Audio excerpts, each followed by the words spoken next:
Alright, hello and good night. I guess it's around 8:50 p.m. Evening. Evening okay, Oh, evening lah. Alright, so here's our video demonstration about our codes and our development so far as of for part 1. We are group 8 from PT4L. My name is Muhammad Zainadri, and the others are my fellow group members, Alif Raihan and Wong Wei Han. So as of right now, we're gonna start showing and demonstrate our codes, starting with our main menu. So Wong, can you explain how the main menu works? okay. So main menu, as at the start we have this main function which is normal. Mhm. Every code needs to have main function. Mhm. So under main function we have this main menu, basically to execute the main menu function. So under main menu function, this is it. We have the CL, the quote unquote UI Mhm. for players to select stuff. Mhm. And here, just don't mind the variables. It's a bit yes. Mhm. So players see in into options, okay, with the S, Mhm. and the options will be sent into the uppercase function. Mm. So basically, it makes all of the word inside the input into a uppercase. Mm. Every letter into uppercase. Mhm. Right. So that comes out into option. Mm. Right. So when if the player writes like just a normal non-capital start, it'll be converted into full capital start. And if option detects the start, it will execute the start game. This will be explained by Alip later. Mhm. And uh, if the option detects a load function or settings, it since it's under maintenance, it'll Mhm. just bring you back to the main menu. It Yeah. doesn't really do anything. So Mhm. it's Mhm. coming soon, yeah, coming Yeah, soon. because the load function and the settings function, we are still trying to like discover the codes and all that. So Mm-mm. we're gonna do that for part 2 lah when we complete the whole thing. Yep. Yep. And if the option detects a quit, Mhm. that means it's just gonna exit the whole thing. So it just stops there. And if like it detects like random stuff, you just see out some please choose a setting instead of like So basically, having some stuff. if there's an input different between start and quit, basically it's just gonna go display a please choose a setting, which is the proper one. Yep. It requires a proper input lah. Just like Yes, that. and then you just launch back the main menu Mhm. function, which is this whole thing. Okay. Alright then. Okay, so now if player select start, Mhm. we will go to start game, and it will be explained by Ali. Alright, let's. Yes. Okay. So once the player enters start and the code runs, Mhm. the game will start and it will display a board.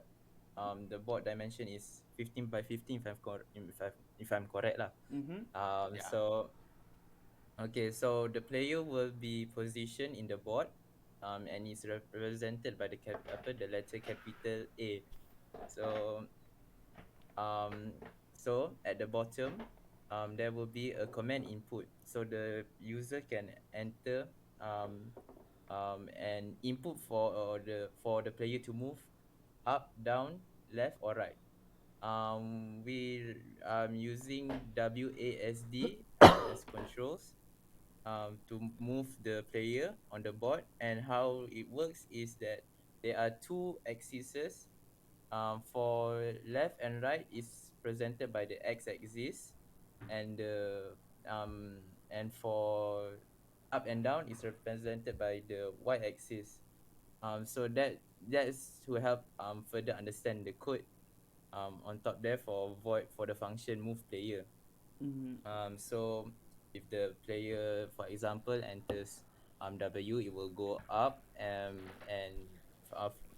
player X will go back, or will how to say, will go back to a line. Mhm. That's what player Oh, X okay. minus means. Mhm. So it will go back to a line, and if it goes down, it will add to a line. Same goes for the x-axis for left or right. Mhm. Yeah, so I think that's pretty much the controls. The For the game objects on the board, we are still in development. Mhm. We are trying to So figure that out. yes. Yeah. So that's, I think, pretty much it for the for the game board and the play movement. All right. Alif, I would like to ask the init board. What was it supposed to Ah, be? Is it to spawn the player in the middle? init board is, how to say, it's actually not, it's not for the player, but it's actually for, it's for the player as well to spawn in the board, but it also creates the board. The init board will also be in the function of print board, so Mhm. um it will also use some data or functions of init board Mhm. to create the board. Ah. Init board is just Oh, to write the board. Print board is to display the board. Yes, oh, I see. All right that's then. how it. Okay. So I think we can try demonstrate how the whole system works right now. Can we try to do Yes, that? of course. Yeah. Okay. Yeah, of Yes, course. yes. It's very nice. So we use D++, the old-fashioned way to run the files. Right, so player will be brought to this UI for now. Mhm. So if player put in start, the game will start. Ah. And to move the player, is just insert the WASD one of them. But for now, we only can move by one unit. We have yet to discover how to make it so that it will just straight go to the end or hit an obstacle and it will stop there. Mhm. Mhm. Alright, so if the player press Q, it will bring the player to exit the game, and then you just say see you again. Mhm.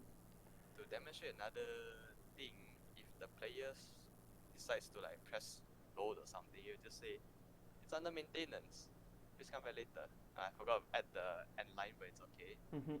So once I press enter, it just bring me back to the main menu. And if the player decides to put some invalid input, it will just say please choose a setting, and it will just bring you Return back to back main to menu. the main menu. All right. Yeah. How about we create For what? settings? Is it the same thing for settings? Yeah, yeah. Same thing for setting. If you Mhm. just write setting, you just Please choose. yeah. You know what? That's a bug, but Yeah. Please choose. for now it won't do anything. It just bring Yeah. you back to main menu. Yeah. Okay. So, and then if you press quit, gone. Gone. It You're out of the game. basically shuts down the game lah. Yeah, All right. basically. Okay. Yeah, that's it. Alright, I think that's all for now for our part one for our developing and documenting of the assignment. Alright, thank you and see you later.